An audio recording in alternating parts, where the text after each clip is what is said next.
दुसरं पहिल्या फेजमधले जे उमेदवार आहेत त्यांची नावंही निश्चित करण्यात आलेली आहेत। भंडारा गोंदिया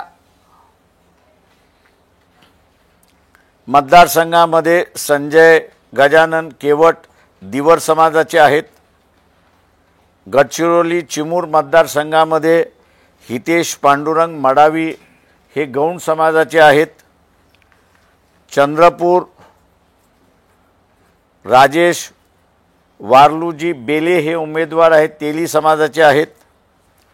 बुलढाणा वसंत राजाराम मगर हे माळी समाजाचे आहेत।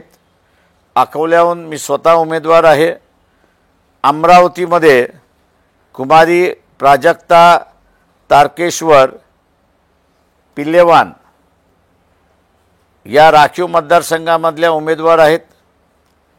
वर्धा प्रोफेसर राजेंद्र साळुंके हे कुणबी समाजाचे उमेदवार आहेत। यवतमाळ वाशिम खेमसिंग प्रतापराव पवार हे बंजारा समाजाचे उमेदवार आहेत। याच्याच बरोबर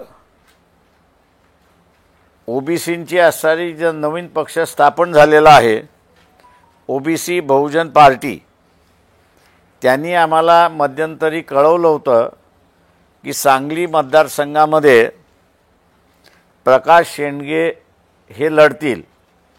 ते जर लढले तर त्यांचा आमचा पाठिंबा त्या ठिकाणी राहणार आहे। दुसरं रामटेक मतदारसंघ जो आहे, या रामटेक मतदारसंघातला उमेदवाराचं नाव हे आम्ही 4 वाजता घोषित त्या ठिकाणी करणार आहोत। त्याच्यातला महत्त्वाचा निर्णय काल जो झाला तो म्हणजे नागपूर पार्लमेंटरी कॉन्स्टिट्युन्सीमध्ये काँग्रेस पक्षाचे म्हणजे इंडियन नॅशनल काँग्रेस पक्षाचे जे उमेदवार आहेत पार्लमेंटरी कॉन्स्टिट्युन्सी 10 नागपूर, त्यांना वंचित बहुजन आघाडीचा पाठिंबा आहे।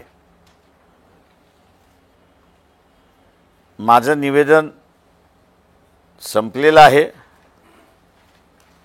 प्रश्न उत्तर आज नाहीत।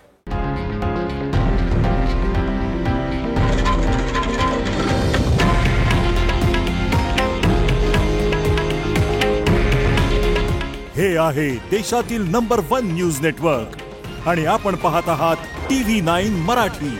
काळजी तुमची, हित महाराष्ट्राचं।